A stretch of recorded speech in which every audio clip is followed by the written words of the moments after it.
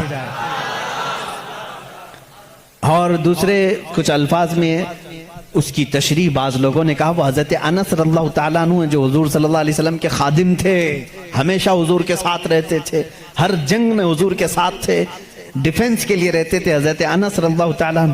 بہرحال اس نے پھر پوچھا انندا نے گوتم بدھ سے کہ بدھا اس کی اور کچھ نشانیاں بتاؤ کہ جب وہ آئے گا تو کیسا ہوگا۔ تو اس نے کہا کہ وہ پیدا ہوگا تو صبح ہو رہی ہوگی، وہ پیدا ہو رہا ہوگا صبح ہو رہی ہوگی، جس سہانی گھڑی چمکا طیبہ کا چاند۔ میرا نبی کس وقت دنیا میں آیا ہے؟ صبح صادق کے وقت ہے، جب صبح سورج ابھی طلوع نہیں ہوتا، جو نماز فجر کا وقت ہو رہا ہوتا ہے، اسی صبح صادق میں میرے آقا کی جلوہ گری ہوئی ہے۔ یہ ان کی کتابوں سے۔ میں پہلے اب یہاں پر ایک بات اس کو واضح کر دوں، سپشٹ کر دوں اس چیز کو ان کی زبان میں، کہ ہمیں ہماری نبی کو پہچاننے کے لیے کسی دوسرے دین کی ضرورت نہیں۔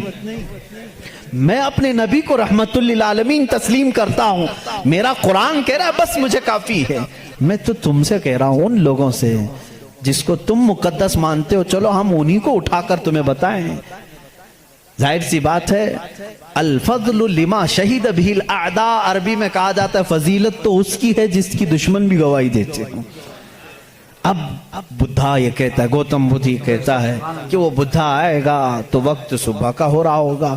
پھر کہا اس نے کہ اس کی ایک اور علامت میں تمہیں بتاؤں کہ اس کو بہت بڑی بصیرت ملے گی، بہت بڑی بصیرت، نالج اس کے پاس بہت بڑا آئے گا، اتنا بڑا آئے گا کہ وہ اس نالج سے پوری دنیا کو دیکھے گا، اتنا نالج اس کے پاس۔ میں اس کو بصیرت کو نالج کہہ رہا ہوں، اتنی فہم اتنی ادراک اس کو ملے گی۔ یہ گوتم بدھ کہہ رہا ہے اپنے خادم سے انندا سے کہ اتنی نالج اس کو ملے گی کہ اس سے وہ پوری دنیا کو دیکھے گا اور اسی سے وہ پوری دنیا کے نظام کو چلانے کی بات کرے گا۔ لیکن اس کی علامت یہ کہ یہ ہوگی کہ وہ جو نالج، وہ جو بصیرت اس کو ملے گی اس بدھا کو، وہ رات کے وقت ملے گی۔ وہ کب ملے گی؟ رات کے وقت ملے گی۔ میں یہ کہتا ہوں جس بصیرت کا وہ ذکر کر رہا تھا میرے مصطفیٰ کے لیے، وہ قرآن پاک ہے، اور وہ نازل ہوا ہے۔ قرآن خود کہتا ہے اِنَّا أَنزَلْنَاهُ فِي لَيْلَةِ الْقَدْرِ، ہم نے قرآن کو نازل کیا ہے۔ کب نازل کیا ہے؟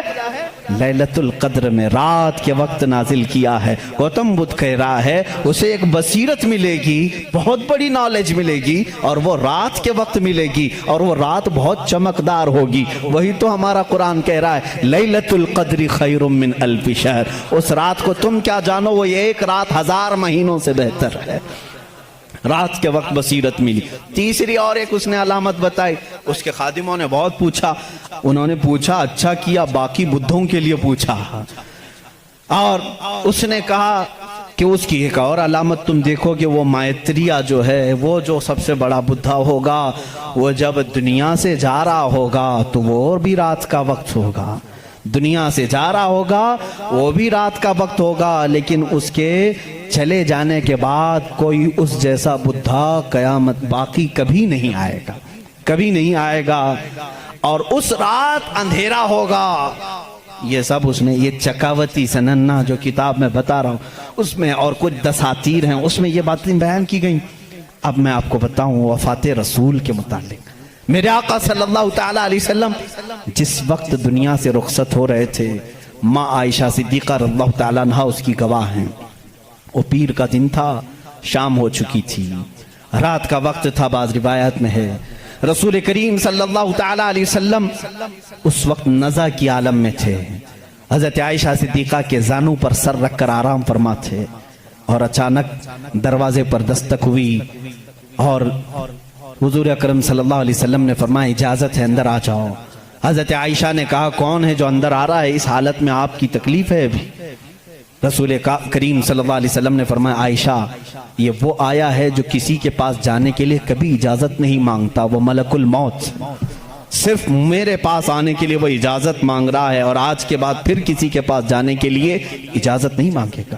میں نے اجازت دے دی، ملک الموت آئے، رسول کریم صلی اللہ تعالیٰ علیہ وسلم کی روح پاک کو نکالا، رب اعلیٰ کے پاس لے گئے۔ یہ حضور کی وفات کے آخری اوقات، وہ بڑے غمگین ہیں، میں پھر جذبات میں ڈوب جاؤں گا۔ حضور اکرم صلی اللہ تعالیٰ علیہ وسلم جب وفات پائے، حضرت عائشہ صدیقہ رضی اللہ تعالیٰ عنہا کو خبر ہی نہیں تھی اس چیز کی، وہ باتیں کرتے ہوئے مصروف تھی۔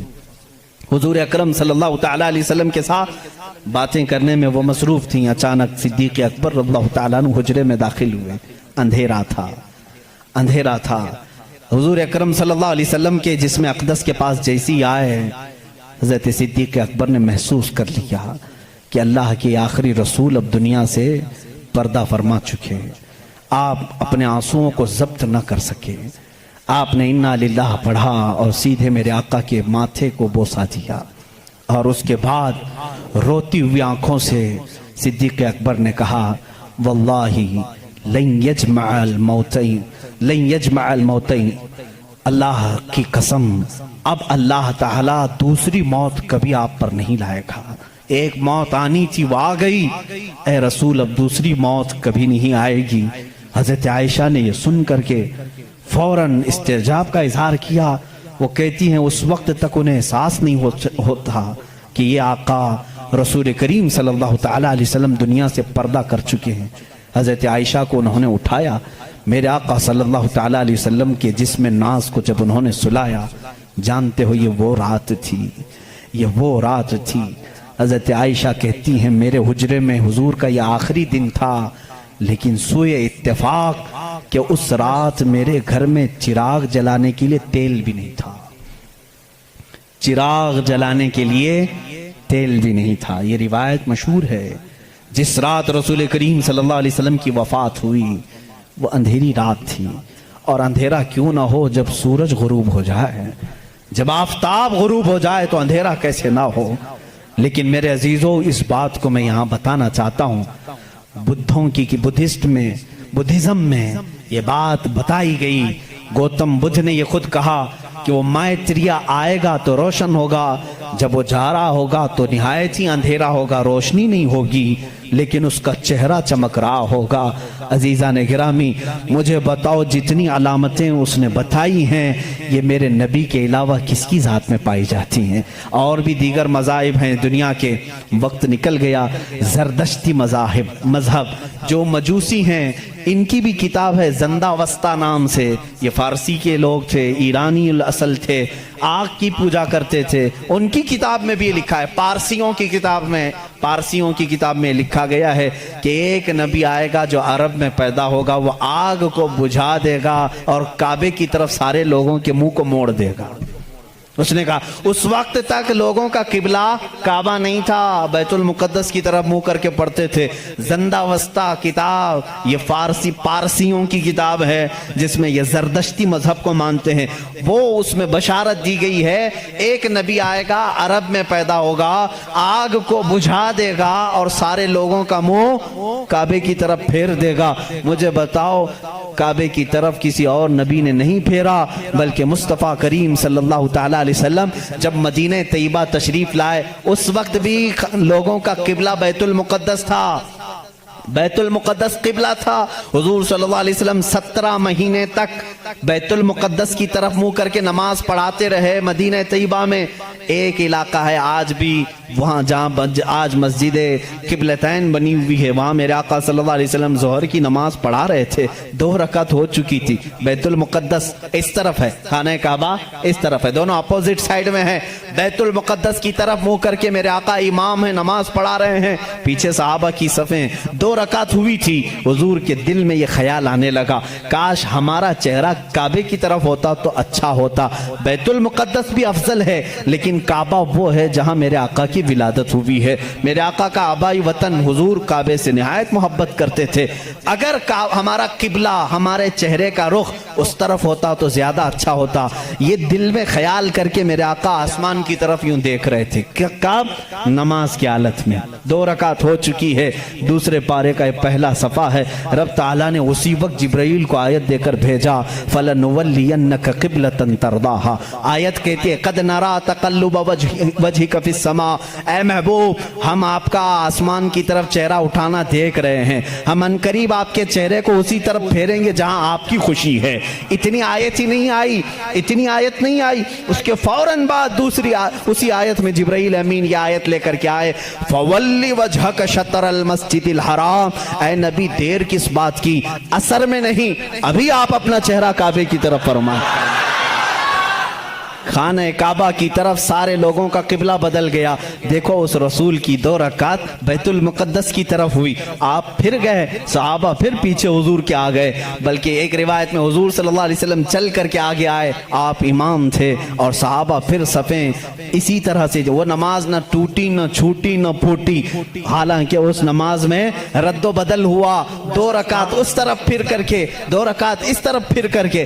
ہم اگر پھریں گے تو نماز ٹوٹ جائے گی، وہ صحابہ کی نماز ٹوٹی نہیں، اس لیے کہ اس میں درس ہے۔ نماز تو اصل وہی ہے جو فرمان مصطفیٰ کے تابع ہو، رسول جس طرف رخ کرے۔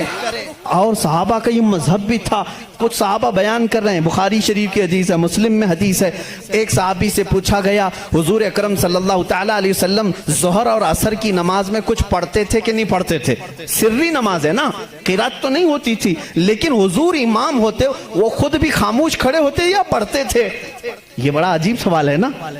اب ظہر کی نماز میں حضور کچھ پڑھتے بھی تھے کہ نہیں پڑھتے تھے؟ سب امام خاموش رہتے ہیں، لیکن آپ نے کبھی پوچھا امام صاحب آپ خاموش تو ہیں، سیدھے منہ بند کر کے کھڑے رہتے ہیں یا کچھ آپ ہلکے ہلکے میں پڑھتے ہیں؟ صحابہ سے کسی نے پوچھا، کچھ صحابہ نے کہا نہیں حضور پڑھتے ہیں، سنائی تو کسی کو نہیں دیتا تھا۔ اس صحابی سے پوچھا گیا کیسے معلوم حضور نماز میں پڑھتے ہیں؟ کہتے ہیں حضور اکرم صلی اللہ علیہ وسلم کی داڑھی ہلتی ہوئی ہم نماز میں دیکھتے تھے، حضور پاک کی داڑھی ہلتی تھی، اس کی علامت ہے کہ حضور کچھ تلاوت کرتے تھے۔ اب اس صحابی سے پوچھو آپ کا چہرہ کس طرف ہوتا تھا؟ آپ کا چہرہ کس طرف ہوتا تھا؟ نماز تو قبلے کی طرف منہ کر کے پڑھی جاتی ہے، آپ حضور کا چہرہ دیکھ رہے تھے، داڑھی ہلتی ہوئی دیکھ رہے تھے۔ وہ صحابی کی زبان سے بھی وہی ان کی روح پکارے گی جو اعلیٰ حضرت نے کہا ہے، حاجیو آؤ شہنشاہ کا روزہ دیکھو، کعبہ تو دیکھ چکے، کعبے کا کعبہ دیکھو۔